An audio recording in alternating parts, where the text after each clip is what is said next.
La montre cadenas de Van Cleef & Arpels est née en 1935. Elle est née dans la mouvance de l'art déco très avant-gardiste.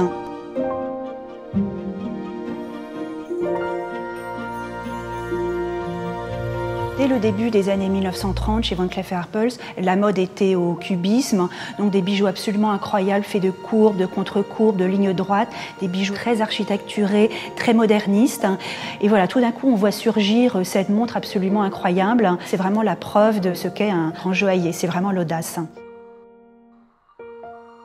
La tradition orale de la maison Van Cleef & Arpels veut que la montre cadenas ait été inspirée par la duchesse de Windsor. Donc c'est un achat de 1936, cadeau du roi Édouard VIII à la duchesse de Windsor. La montre cadenas est constituée d'une double chaîne serpent, donc une maille très souple, très légère, et le cadran a cette particularité d'être complètement incliné. Donc ce qui permettait uniquement à la personne qui portait cette montre de lire l'heure. Donc l'heure était lue en catimini ou à la dérobée, comme d'ailleurs une publicité de 1936 le formule expressément.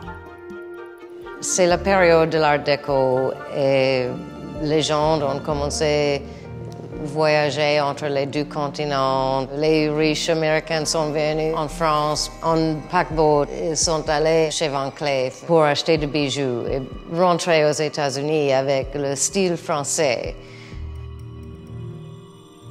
Je pense que ce montre s'adresse à les femmes de caractère parce que c'est une montre assez forte et donc les femmes audacieuses ont beaucoup d'affinité pour ce design. Cette montre est éternelle parce que justement un design complètement atypique, sobre à la fois, et je pense que c'est une montre qui passe les années, qui passe les décennies sans être démodée.